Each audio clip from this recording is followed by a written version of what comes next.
Arrest చేయాలని చెప్పి demand చేస్తూ ఉన్నాం. ఈరోజు మొదట కాంగ్రెస్ పార్టీ కార్యాలయం మీద దాడికి వచ్చింది ఎవరు?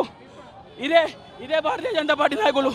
మేము హింసను ప్రేరేపించలే, మేము శాంతియుతంగా ధర్నా చేయడానికి వచ్చినాం. రాళ్ళతో కొట్టడానికి ప్రయత్నం చేశారు.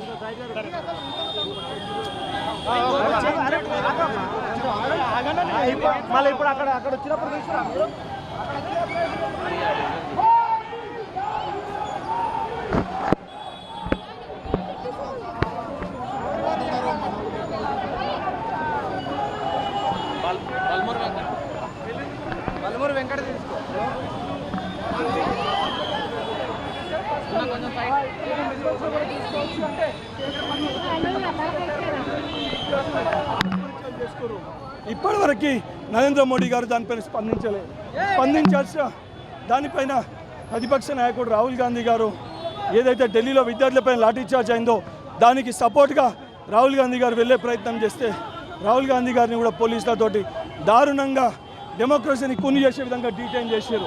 ఈరోజు మేము చేసే ప్రొటెస్ట్ మా కోసమో కాంగ్రెస్ పార్టీ నాయకుల కోసమో కాదు, భారతదేశ యువకుల కోసం వారికి సంఘీభావంగా ఈరోజు ప్రొటెస్ట్ చేస్తున్నాం. కానీ వాళ్ళ అహింసా మార్గంలో వాళ్ళు ఎంత చేసినా కూడా తప్పనిసరిగా ఏదైతే హింస మార్గంలో వాళ్ళు చేస్తారో అహింసా మార్గంలో న్యాయం జరిగే వరకు మా పోరాటం కొనసాగుతుంది.